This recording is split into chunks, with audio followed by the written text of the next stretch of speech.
चलो देखो बच्चों, आज हम लोग जो है ये एक रैखिक समीकरण युग्म है, युग्म को हल करने की जो बीजगणितीय विधि होती है उसको पढ़ेंगे।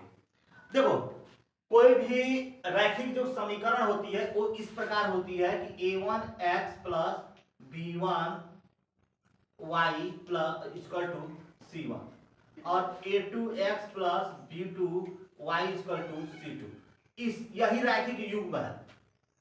इसी प्रकार की जो है हमारे जो है दो रैखिक समीकरण दी हुई होती है, यानी दो चर वाला रैखिक समीकरण, ये दो चर वाला रैखिक समीकरण कहलाते हैं। और जिसमें दो चर हैं, देखो एक x और एक y,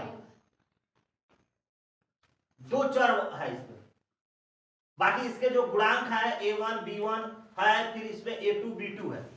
तो ये दोनों को युग्म कहा जाता है, यानी जब दो चीज कोई रहता है तो उसको युग्म बोला जाता है। क्या बोला जाता है? युग्म बोला जाता है। तो ये युग्म है, रैखिक युग्म है, ठीक है। तो इस रैखिक युग्म को ऐसे अगर कोई सवाल देता है, उसको हल करने की दो विधियां हैं, एक तो विलोपन विधि और एक प्रतिस्थापन विधि, ठीक है। दो विधि है, एक विलोपन विधि और एक प्रतिस्थापन विधि। तो हम सबसे पहले जो है विलोपन विधि को सीखने का प्रयास करते हैं। मान लो कि कोई रैखिक समीकरण अगर आपका दिया है x plus y equal to 5, x plus y equal to 5, और एक रैखिक समीकरण आपका दिया है 2x minus 3y equal to 4। तो यहां पे देखो, इन दोनों को हमने दो समीकरण बना लिए, दो समीकरण बना लिए ना। जब हम इसको दो समीकरण बना लिए तो इनको जो है हल करने के लिए जो है हम पहला विधि एकदम इस्तेमाल करते हैं, विलोपन विधि। कौन सा विधि? विलोपन विधि।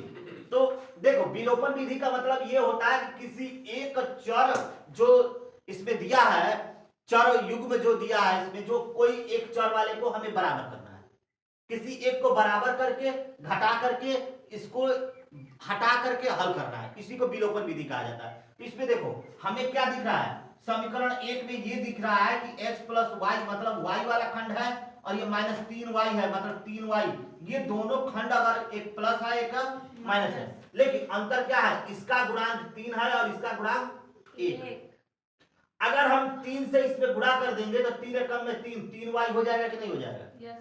तो ये पद और ये पद दोनों आपस में क्या हो जाएंगे? बराबर हो जाएंगे, ठीक है। तो जब बराबर हो जाएगा तो इसको हम विलोपन कर सकते हैं, विलोपित कर सकते हैं। तो देखो कैसे करेंगे। सबसे पहले लिखेंगे कि समीकरण एक में 3 से गुणा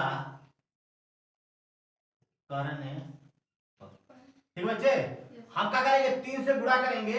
तो देखो समीकरण में करना है, किसी एक पद में नहीं करना है। हमें ये नहीं लिखा गया है कि वाई वाले पद में 3 से गुणा करने पे, नहीं, हमने क्या लिखा है, समीकरण एक में 3 से गुणा करने पे। मतलब ये हुआ कि 3 से इसके प्रत्येक पद में क्या होगा, गुणा होगा। तो इससे इसके प्रत्येक पद में होगा तो 3x हो जाएगी, प्लस 3 से y में करेंगे तो 3y हो जाएगी, बराबर 5 तिहाई 15 हो जाएगी। हो गया। इसको हम बना लेंगे समीकरण नंबर 3। अब देखो, इसके एक चर बराबर होनी चाहिए, तो 3y और 3y ये दोनों चर आपस में बराबर हो गए, ठीक। दूसरी चीज देखो, इसके आगे का चिन्ह क्या है, और इसके आगे का चिन्ह क्या है, प्लस है। तो देखो, जब भी दो रैखिक समीकरण आपका दिया हुआ है, अगर एक का जो है कोई, अगर हम एक चर को अगर बराबर करते हैं, उस चर के आगे का जो चिन्ह होती है, अगर दो, एक का प्लस और एक का माइनस है, तो हम उसको जोड़ेंगे, दोनों समीकरणों को क्या करेंगे, आपस में जोड़ देंगे। अगर दोनों प्लस में दिया रहेगा तो हम क्या करेंगे, घटा देंगे। दोनों अगर प्लस दिया है तो क्या करेंगे, घटाएंगे, ताकि चिन्ह बदल जाए, ठीक है, तभी जाकर विलोपित होगी। अगर दोनों माइनस दिया है तो अभी भी हम घटाएंगे, अगर दोनों प्लस दिया है तब हम घटाएंगे, जब दोनों माइनस दिया रहेगा तब घटाएंगे, समझ आया। अगर अब यहां पे देखो, एक माइनस एक, इस कंडीशन में यानी कोई भी एक प्लस में एक माइनस में दिया है तो हम उस कंडीशन में जो है उन दोनों जो है समीकरणों को आपस में जोड़ देंगे। तो हम लिखेंगे समीकरण, अब ये नहीं कि हल किए 3 नंबर समीकरण और जोड़ दिए 2 को और 1 को, समीकरण 2 को और 1 को आपस में जोड़ दिए तो कैसे होगा? नहीं होगा। हमने 1 को हल करके ये लाया है ना, तो हम लिखेंगे समीकरण 3 और समीकरण 2 जोड़ने,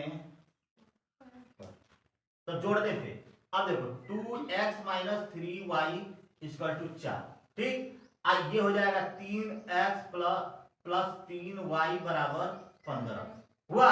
अब ऐसे लिखेंगे और यहाँ पे लिखेंगे जोड़ने पर। तुम सबको हमने बहुत पहले समझा चुका है कि जोड़ते समय चिन्ह नहीं बदलता है, केवल घटाते समय चिन्ह क्या हो जाती है? बदल जाती है। अगर यहीं पे लिखा होता कि घटाने पर, जब घटाते तो ये प्लस में है तो माइनस हो जाता, ये भी प्लस में है तो माइनस हो जाता, ये भी प्लस में है तो क्या हो जाता है? माइनस। तब इसके नीचे यहाँ पे हम उस चिन्ह को लिखते, ठीक है, लिख के दिखाते। लेकिन यहाँ पे क्या है, इसको हम जोड़ रहे हैं इसलिए चिन्ह नहीं बदलेगा, जो चिन्ह जैसे है वैसे ही रहेगा। अब देखो यहाँ पे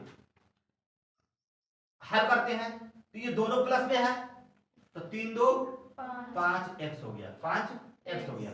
ये प्लस में है, ये किस में है? माइनस में है। तो घटेगा ना, जब एगो प्लस एगो माइनस होती है तो क्या होता है? घटता है। घटेगा तो 3y में से 3y घटेगा तो कितना होगा?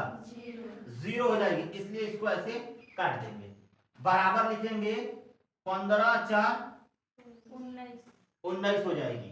अब लिखेंगे कि x बराबर जो है 5 को पक्षांतर कर दो, 19 बटे में 5, x बराबर 19 बटे में 5। ये फर्स्ट आंसर आ गया हमारा, x का मान निकाल ली। अब हमें किसका मान निकालना है? y का मान निकालना है। तो देखो x लिखेंगे कि x बराबर 19 बटे में 5 समीकरण किसी एक में रख लो, तुम्हारा इच्छा जिसमें मन करे उसमें रख लो। तुम्हारा मन करेगा तो एक में भी रख सकते हो और 2 में भी रख सकते हो। तो हम एक में रखते हैं क्योंकि इसमें ज्यादा गुणा उड़ा नहीं करना है, इसलिए समीकरण 1 में रखने। अब यहाँ पे जो है अगर हम समीकरण 1 में अगर उठा के इसी मान को रखेंगे तो यहाँ पे हो जाएगा 19 बटे में 5 और धन y बराबर 5। बराबर क्या हो गया? 5। 19 बटा में 5 को हम पक्षांतर करेंगे तो y बराबर 5 और ये प्लस में है तो माइनस 19 बटे में 5 हो जाएगी। y बराबर 25 में से 19 को घटा देंगे तो y बराबर आ जाएगा बच्चा क्या? 15 में से 9 जाएगा, 9 6 15 6, यहाँ से आ गया 1 1 में से 1 जाएगा 0, यानी 6 बटे में 5। अब लिखेंगे कि अतः x बराबर 19 बटा में 5 तथा y बराबर 6 बटे में 5, यही आंसर हो गया। तो आप लोगों को ये विलोपन विधि समझ में आया होगा? समझ में आया? तो समझ में आया तो इस पे जो है सवाल को हल करने का प्रयास कीजिए। नहीं समझ में आया तो जो है कमेंट करके बताइए कि हाँ सर हमें समझ में नहीं आया, हम दोबारा इसको जो है बताएंगे आपको। और जो लोग वीडियो को सब्सक्राइब नहीं किए हैं सब्सक्राइब कर लें और वीडियो को लाइक कर दें।